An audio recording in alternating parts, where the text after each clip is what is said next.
Hi friends, welcome to my channel. Samant ఆఫీస్లో ఉన్న క్యూన్ ద్వారా అసలు నిజాన్ని బయట పెట్టించిన అప్పు షాక్లో అనామిక. అసలు ఇదంతా ఎలా జరిగింది తెలుసుకునే ముందు ఇప్పటి వరకు మా వీడియోని కనుక లైక్ చేయకపోతే ఒక్క లైక్ చేయండి. మా ఛానల్ని సబ్స్క్రైబ్ చేసుకుని పక్కనే ఉన్న గంట సింబల్పై ఆల్ అని క్లిక్ చేయండి. అప్పుడే మేము పెట్టే ప్రతి వీడియో మీరు మిస్ కాకుండా చూసేవచ్చు. ఇక కావ్యనైతే బోన్లో నిలబెట్టి లాయర్ అయితే ప్రశ్నిస్తూ ఉంటాడు. మీరు సామంత్ ఇంటికి వెళ్ళారా లేదా అంటూ అడుగుతూ ఉండగా వెళ్ళామని కావ్య అయితే చెప్తూ ఉంటుంది.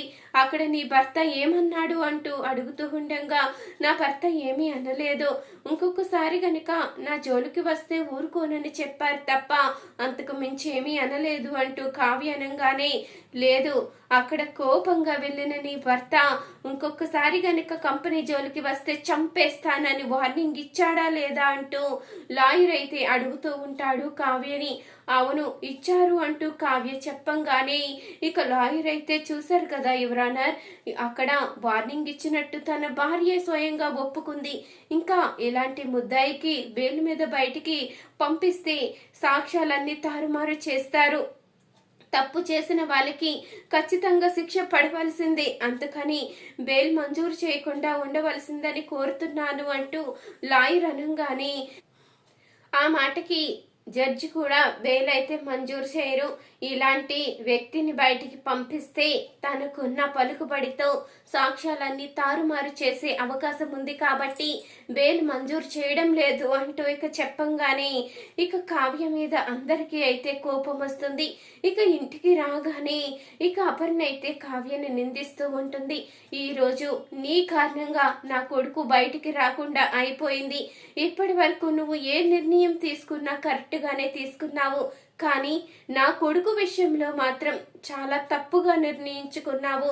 నీ కారణంగానే ఈరోజు వాడికి బెయిల్ కూడా రాకుండా జైల్లోనే ఉండవలసి వచ్చింది. నువ్వు ఇలా చేస్తావని అస్సలు అనుకోలేదు అంటూ అపర్ణ అయితే కోపంగా మాట్లాడేసరికి ఆ మాటకి ఇక ఇంద్రాణి సీతారామయ్య కూడా చాలా బాధపడుతూ ఉంటారు. అపర్ణన్న మాటకి కావ్య అయితే ఎంతగానో బాధపడుతూ ఉంటుంది.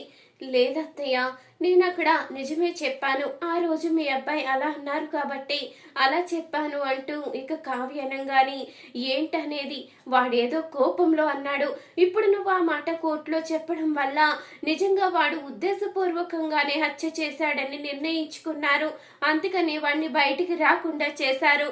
ఈ రోజు వాడు జైల్లో ఉండి శిక్ష అనుభవిస్తున్నాడు అంటే దానికి కారణం మాత్రం నువ్వే.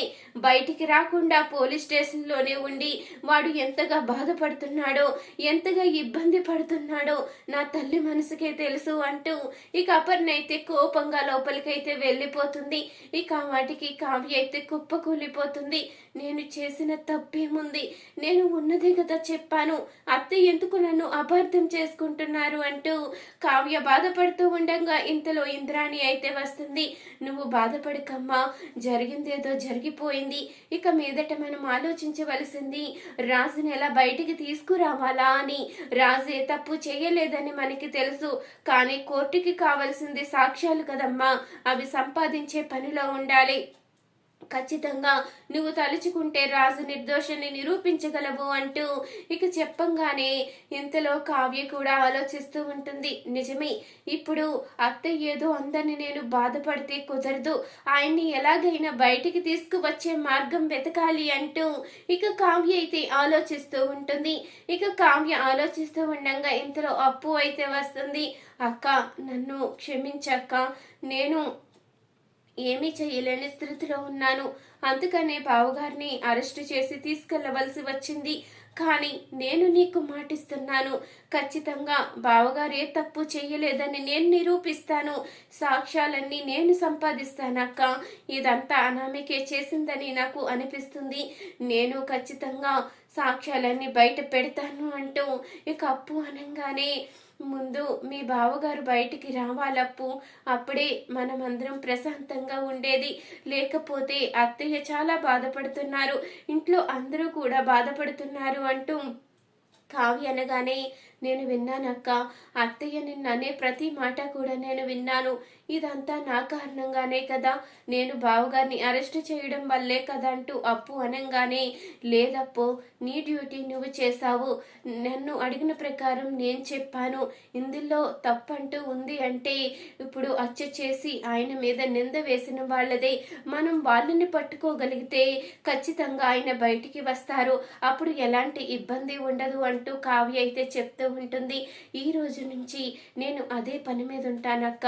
ఖచ్చితంగా ఎవరు తప్పు చేశారో, సామంత్ని ఎవరు చంపేసి ఆ నింద బావ మీద వేశారో నేను తెలుసుకుంటాను అంటూ ఇక అప్పు అయితే చెప్తుంది. ఇక అప్పు అయితే తను అనుకున్న ప్రకారమే సాక్ష్యాలు అయితే సంపాదించడానికి అన్నీ కూడా వెతుకుతూ ఉంటుంది. నేను ఎలాగైనా బావగారిని బయటికి తీసుకురావాలంటే ఏం చెయ్యాలి అంటూ ఆలోచిస్తూ ఉంటుంది. ఇక సామంత్ ఆఫీస్లో ఉన్న వాళ్ళనైతే ఎంక్వైరీ చేయడం మొదలు పెడుతుంది.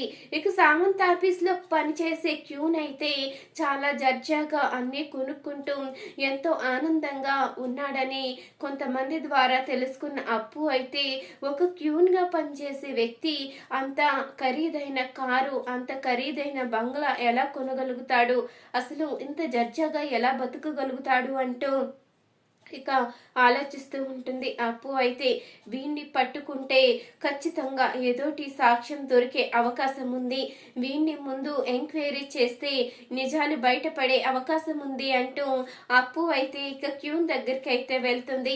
ఇక అప్పుని చూడగానే కొంచెం కంగారు పడుతూ ఉంటాడు క్యూన్ అయితే.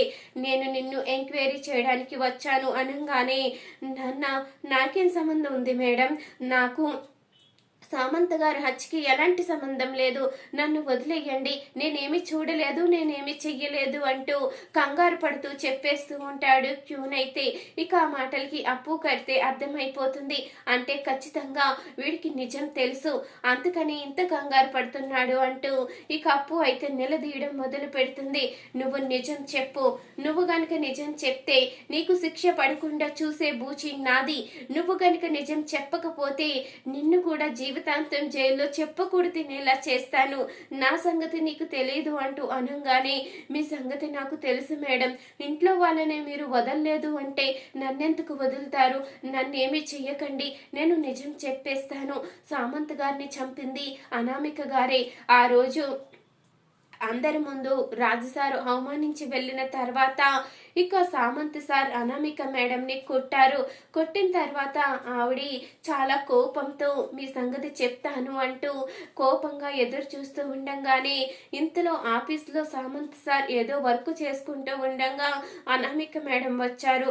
నీతో నాకు పని ఉంది అంటూ అనగానే, నీతో నాకు ఎలాంటి పని లేదు, నీకు నాకు సంబంధం లేదు, ఈ రోజు నుంచి నువ్వెవరో నేనెవరో, నువ్విక్కడి నుంచి వెళ్ళిపోవచ్చు, నువ్వు మళ్ళీ నా జీవితంలోకి అడుగు పెట్టవలసిన అవసరం లేదు, ఆ కుటుంబాన్ని నువ్వు ఇంత మోసం చేశావు అంటే నన్నెంత మోసం చేస్తావు, నీలాంటి దాన్ని ఇక్కడ పెట్టుకోవాల్సిన అవసరం లేదు, బయటికి పో అంటూ సామంత్ సార్ అన్నారు మేడం.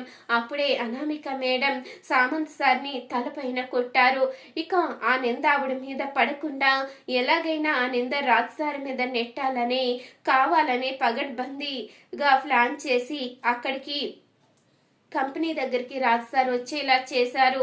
ఆయన లోపలికి వెళ్ళంగానే సామంత్ గారి బాడీని ఆ కారులో అయితే ఆవిడ ఎక్కించారు.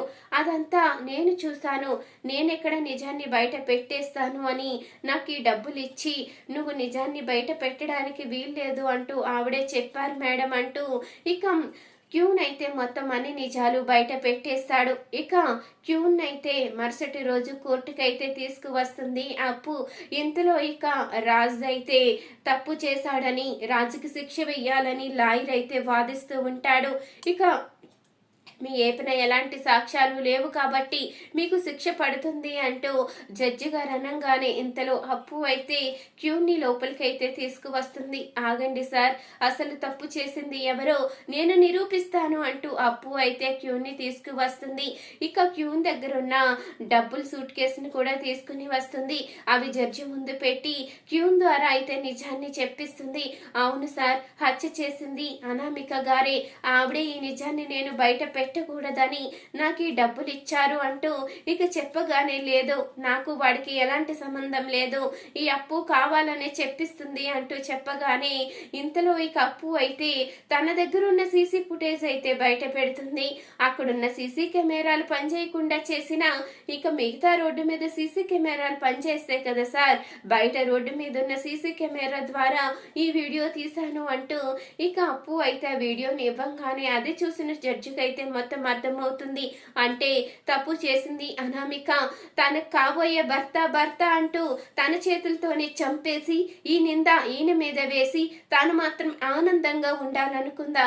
ఇలాంటి వాళ్ళని క్షమించడానికి వీల్లేదు, ఇలాంటి వాళ్ళకి ఉరి శిక్షే కరెక్ట్ అంటూ ఇక జడ్జి అయితే తీర్పిస్తుంది.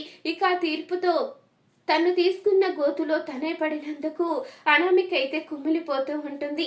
ఏంటి అనామిక, తప్పు చేసింది నువ్వు, శిక్ష ఇంకొకరికి వెయ్యాలని చూస్తావా? ఆ దేవుడు ఎలా ఊరుకుంటాడు అనుకున్నావు? ఇక నువ్వు జీవితాంతం జైల్లో చెప్పుకూడు తినవలసింది, నీకు ఉరి శిక్ష ఖాయం అంటూ ఇక అప్పు అయితే చెప్తూ ఉంటుంది. ఇక రాజు అయితే నిర్దోషిగా విడుదలవ్వడంతో దుగ్గురాల కుటుంబం మొత్తం సంతోషపడుతుంది. చూసారు కదా ఫ్రెండ్స్, రాబోయే కథలో ఖచ్చితంగా ఇలాగే జరగబోతుంది. ఇలాగే జరగాలి అనుకునేవారు మా వీడియోని తప్పకుండా ఒక లైక్ చేయండి, మా ఛానల్ని సబ్స్క్రైబ్ చేసుకుని పక్కనే ఉన్న గంట సింబల్ పై ఆల్ అని క్లిక్ చేయండి. అప్పుడే మేము పెట్టే ప్రతి వీడియో మీరు మిస్ కాకుండా చూసేవచ్చు.